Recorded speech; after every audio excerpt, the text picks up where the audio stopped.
મિત્રો, પશ્ચિમ એશિયામાં ચાલી રહેલી લડાઈ હવે માત્ર મિસાઇલો અને બોમ્બ પૂરતી સીમિત નથી રહી. આ લડાઈ હવે અમેરિકા અને ઇઝરાયલ વચ્ચેની મોટી ખેંચતાણમાં ફેરવાઈ ગઈ છે.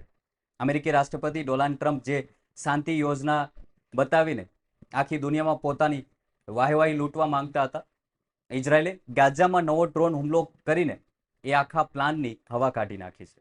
વિડીયોને અંત સુધી જરૂર જોજો, કારણ કે મહત્વપૂર્ણ જીઓપોલિટિકલ એટલે કે આંતરરાષ્ટ્રીય જે ખેંચતાણ છે, જે તણાવ ચાલી રહ્યો છે, તેને લઈને સૌથી મોટા સમાચાર સામે આવી રહ્યા છે. ચેનલને સબસ્ક્રાઇબ જરૂર કરી લેજો, કારણ કે આ ચેનલ પર તમને જીઓપોલિટિકલ એટલે કે આંતરરાષ્ટ્રીય રાજકારણની અને ભારતીય રાજનીતિની સચોટ અને સાચી માહિતી પ્રોવાઈડ કરવામાં આવે છે. ઉત્તરી ગાઝાના બેત લાહિયા વિસ્તારમાં હમાસના કમાન્ડર પર થયેલો આ હુમલો કોઈ સામાન્ય સૈન્ય એક્શન નહોતું મિત્રો. આ હુમલો કરીને ઇઝરાયલે વ્હાઇટ હાઉસને ચોખ્ખો સંદેશો આપી દીધો છે. તેમણે સંદેશો આપ્યો છે કે યુદ્ધના નિર્ણયો અમેરિકાની ઓફિસમાં નહીં, પરંતુ ઇઝરાયલની સેના પોતે જ નક્કી કરશે. 3 ઓગસ્ટ પછી ઇઝરાયલ તરફથી કરવામાં આવેલા આ પહેલો મોટો ટાર્ગેટ હુમલો માનવામાં આવી રહ્યો છે.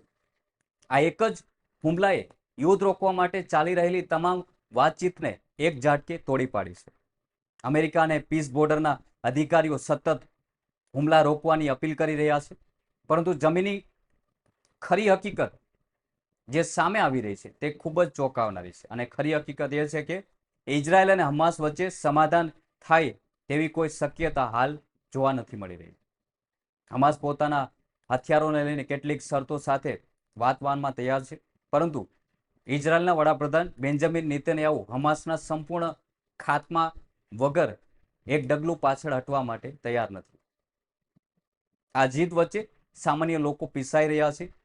1 ઓગસ્ટથી અત્યાર સુધી 45થી વધુ લોકોના મોત થયા છે તેવા પણ સમાચાર આંતરરાષ્ટ્રીય મીડિયામાં સામે આવ્યા છે. અને ગાંજાની શિફા તથા નાસિક હોસ્પિટલો ઘાયલો લોકોથી, જે પણ હુમલામાં ઘાયલ થયા છે, તેનેથી ખચોખચ ભરાઈ ગઈ છે. યુદ્ધના આ મેદાન વચ્ચે હવે એક નવો આંતરરાષ્ટ્રીય વિવાદ પણ સામે આવી રહ્યો છે. તેના વિશે પણ વાત કરવી ખૂબ જ જરૂરી છે, જે સીધો દક્ષિણ અમેરિકા સાથે જોડાયેલો છે. કોલંબિયાના નવા રાષ્ટ્રપતિ એલોબર્ડે સત્તા સંભાળતાની સાથે જ મોટો નિર્ણય લીધો છે.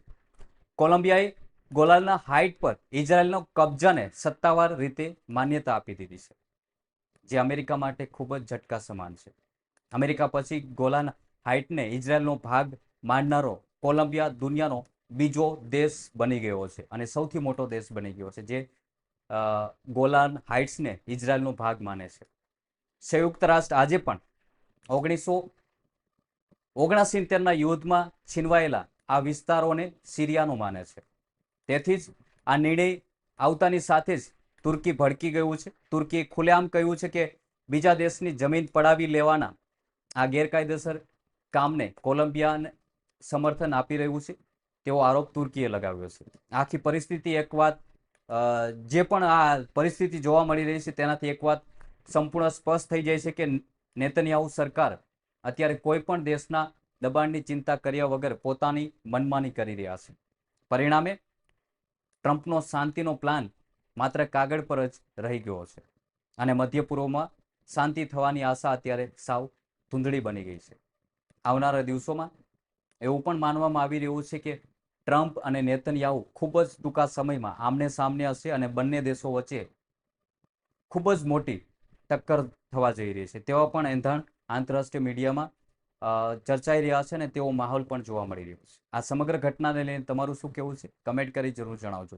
આવી વધુ રસપ્રદ ન્યૂઝ સ્ટોરી જોવા માટે ચેનલ સાથે જોડાયેલા રહો. અને અમારા બીજા પણ વિડીયો છે ચેનલ પર ઉપલબ્ધ છે. જીઓપોલિટિકલના અને રાજનીતિ સાથે જોડાયેલા સાચા અને સચોટ એપિસોડ તમે જોઈ શકો છો. અને સાથે જ અમારા ઇન્સ્ટાગ્રામ પેજને પણ ફોલો કરી શકો છો, ફેસબુક પેજને પણ ફોલો કરી શકો છો, જેમની લિંક ડિસ્ક્રિપ્શનમાં આપેલી છે. જય હિન્દ.